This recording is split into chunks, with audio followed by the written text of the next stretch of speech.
So, ngayon, mag-haul ako ng mga skincare products na mga binili ko. So, let's start. Ito lahat yon. So, I have 5. Ito lahat yon.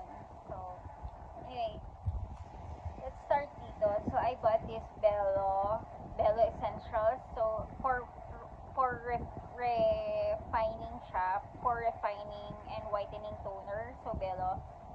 Ito first time ko binili dito, Bello. For refining. Tapos ito, Dr. Alvin whitening sunscreen cream gel. So Dr. Alvin siya. Ito. So sunscreen 50 SPF 50 SPF 50. Tapos ito binili ko sa Seoul White Korea, made in Korea instant white tone up whitening cream milk. So yan. And tapos ito binili ko Garnier Vitamin C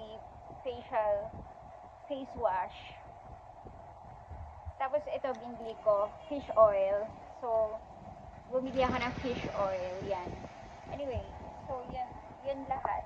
So ito lahat yan. Binili ko. Anyway, yan lang. Yun ang ano ko nga, yung mga whole ko skincare products na ibibili ko. So, I use yung Dr. Alvin, nag-yun ako ng sunscreen ngayon. So, meron akong whitening ganun. Tapos, yung Seoul made in Korea na whitening cream, naglagay din ako. So, yan yung result. Maganda siya, guys. Nagpapa-white talaga ng face kasi all day talaga na white yung face ko. So, ang ganda talaga ng result. So, bili na kayo guys. Ayan guys. So, thanks for watching. Bye-bye.